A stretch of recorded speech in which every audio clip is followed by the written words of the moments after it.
So we got Jake Lichtenstein here, newest Miami Hurricane transfer from USC. What's going on, Jake? What's up, man? How you doing? Good. I can see you're happy and all that. It's got to be quite a journey, to get to this point where you're at. I want to take it back a little bit with the portal process. Look, anybody that's covered college football, fans, people have been hearing about this transfer portal, but being in it, can you talk about what the process was like? Just entering it, going through some things. Can you just explain maybe all that goes on when you're in there? Yeah, it's definitely hectic. Just comparing it to the recruiting process at a high school, it's a very accelerated process because, you're trying to get in there by January and be able to play spring ball and, establish your role. So it's a very accelerated process and you got to really, it's no BS. You just got to be upfront with coaches, like if you're really considering them or not. And it was a little different for me, especially because I had a new coach coming in, Coach Lincoln Riley. So I had to sit down with him too and talk about the future and see what he thought about it too. So it was definitely accelerated, I would say. That's the best way to describe it. How did you get to the process of picking Miami? Again, nothing formally announced with their coaching staff on the defensive side of the ball. Maybe you've been hearing, or maybe they're kind of giving you some insight, but it seems very interesting outside looking in that you don't have those things, but obviously, a little bit about Cristobal kind of just being on the West Coast there, but what about the process of picking Miami and what ultimately sold you on Miami being a good place for you? Yeah. So I'm not sure if you saw, but a video of me kind of surfaced back in 2015 talking about Miami during the recruiting process. And I said if I was offered by them, I would commit on the spot. So it was kind of just like, it felt like home. One thing for sure, I've always grown up a Canes fan. So that's exciting. And Coach Cristobal, like you said, we both came from the Pac-12. And not only that, when I was also in high school going through the process, he was at Alabama in 2016 as the offensive line coach. And he was at Cypress Bay checking me out. We had some good conversations. So we're deeply connected for sure. We've known each other for a while. But man, I'm just excited. I think Coach Cristobal is going to do great things with the program. I'm really excited to be a part of it.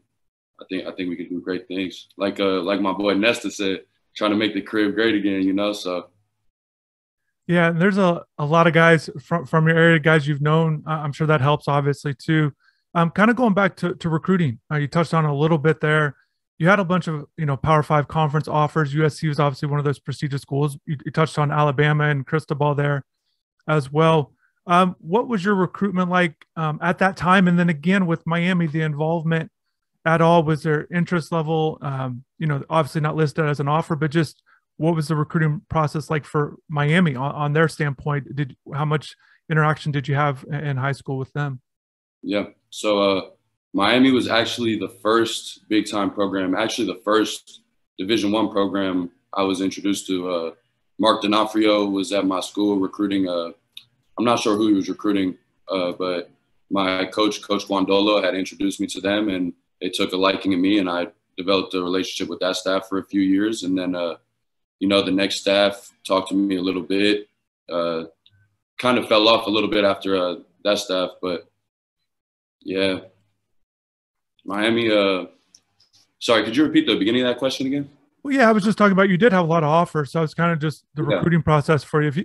If I didn't ask you, but just what kind of led you to USC at that time? And again, you did have options at that time too with other Power Five schools. No doubt. So what led me to USC at that time was a coach named Kenichi Udeze, and he was a first-round pick out of USC back in like 2005. He was a part of the Reggie Bush days and the glory days of USC. And man, he had just gotten the job over there, and I could just tell how serious he was about this and how serious he was about me. And I just felt like it was a great opportunity to be a part of history over there. And I won a Pac-12 championship over there in my redshirt freshman year. So I feel like it was a good choice. Jake, for recruits that don't get offered by Miami, you said it was a school that you were interested in.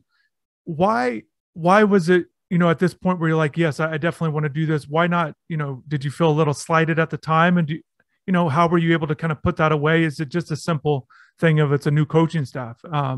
Because obviously you had moved on and been at another school. was that a hard process, or was it still ultimately what you said back in 2015? If Miami offers, I'm coming regardless.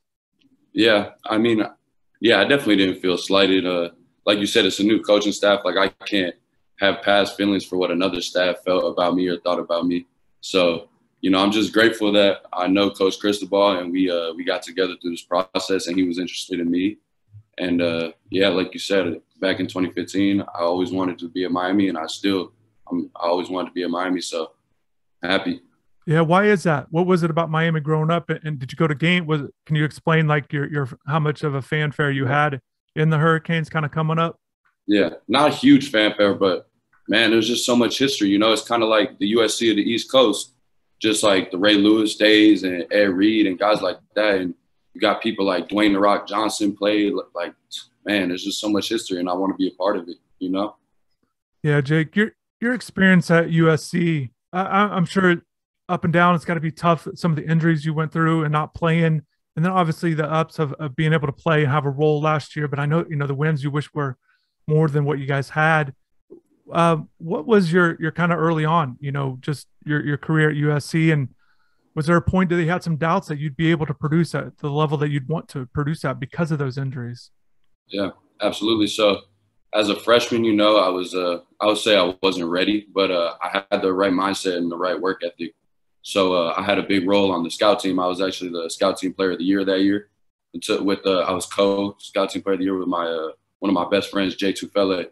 He's a D tackle on the Jacksonville Jaguars right now. But we took a lot of pride in that, and I really feel like it made the team a lot better. It helped the offense, stay on their toes and not ever take a playoff in practice. And yeah, I was set up to have a big role in the next year, the 2018 season. And we had a bad season. It was a freshman quarterback, JT Daniels, had taken over for Sam Darnold, and we just had a lot of misfortunes. And there's a lot of talent on that team. You got Austin Jackson, Elijah Vera Tucker, Michael Pittman, Amon-Ra St. Brown. Like, we had so much talent, and man, just things happen. And then coming into the 2019 spring and summer, I had injured my calf in the summer of 2019, and the trainers, we had a hard time rehabbing it and had a few re-injuries, whatever it was. But I ended up missing that whole season and getting a medical red shirt. I had a fasciotomy on my calves. It was for compartment syndrome, and they basically just cut a little bit of the fascia to relieve some pressure. And then I had a good spring in 2020, and then the COVID stuff happened.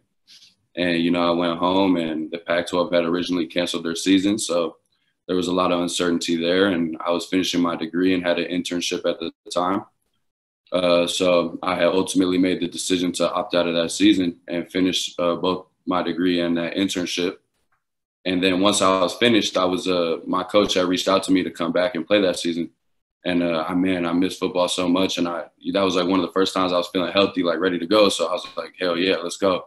And I flew out there, practice, whatever. I unfortunately didn't get to play in the game because I came with like 2 weeks left. But, man, it was so much fun. And then got the ball rolling in 2021 with the spring, had a great spring, was playing every position, end, tackle, everything, like 3-tech, 5-tech, 4-eye, everything. And the summer came around, whatever, had a good lifting summer, good running, everything. And same sort of thing as 2018. We have a lot of talent on the team, but just something wasn't clicking, and we had unfortunately a down season. But as you mentioned, yeah, I'm very proud that I was able to stay healthy through the whole season, playing every game, and I played all over the line wherever my team needed me. So yeah, it was a hell of an experience. It's been you said it well, a lot of ups and downs. So. Hey, here you are, kind of thing. I'm sure you feel that way too. 1 year eligibility remaining, right? Or is it two? Two, yeah. I kind of reached out to someone that covered you at USC, kind of just to get some more background stuff, kind of more on the, just other than just reading a bio about you. And the very first thing that came out was, just that you're a workout beast. How can you explain it? Why would somebody say that about you? What's kind of your numbers there in the weight room, and maybe your pride in that, I guess? Yeah. So yeah, I definitely come from an athletic family, parents at least. And my mom, she's a personal trainer. She was a figure competitor. She used to pose on stage, in front of everybody. So she was yoked up. And my pops, he played college football at Tulane. So I just always been around sports and weightlifting and running and all that type of stuff. And then I get to USC and there's just a bunch of beasts around me, you know, like Porter Gustin. That's a real workout beast. Like guys like that, Rasheem Green. So I'll see guys like that, and it just pushed me to, you know, get to that next level. And I just fell in love with the work. You touched on it earlier that you feel like with Coach Cristobal, you guys can kind of do big things.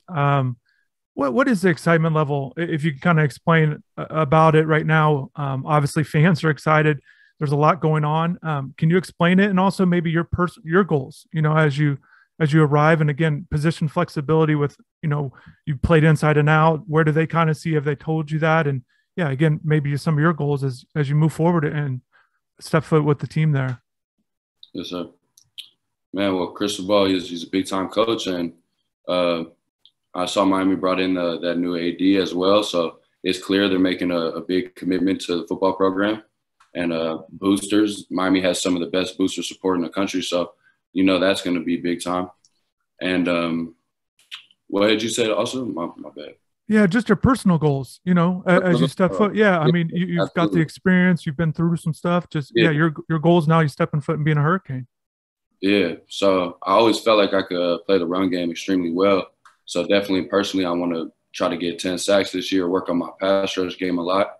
And, yeah, not just from the 3-tech, also get some good edge pass rush moves. And, yeah, just continue to get bigger, faster, stronger, and prepare mentally. Do you have a sense where they want to play you again without staff in place, but in or out, or do you have a preference because you've done both there on the line?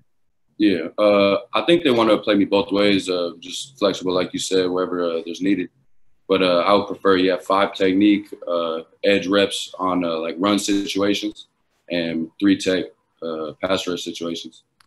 Jake, there's been a lot of guys that have kind of benefited from the NIL stuff. Do you have anything to kind of talk about it? And also you looking forward to some things, hopefully to get worked on? Yeah, I'm definitely looking forward to some things. You know, I got some friends who I've been on the Miami team, so I've heard. I'm excited to get involved with some stuff, some NIL deals. You know, I don't have any right now, so I'm excited, man. So yeah, definitely hit up Jake if you want to hook him up there. Jake, I appreciate your time. I know you got a lot going on. You're looking forward to kind of spring semester, just kind of getting this thing going. You're looking forward to that spring ball kind of thing. Most definitely, man. I'm excited. Yeah, I'm sure. All right, man. I'll let you get going. Appreciate your time. Yeah, appreciate you, man.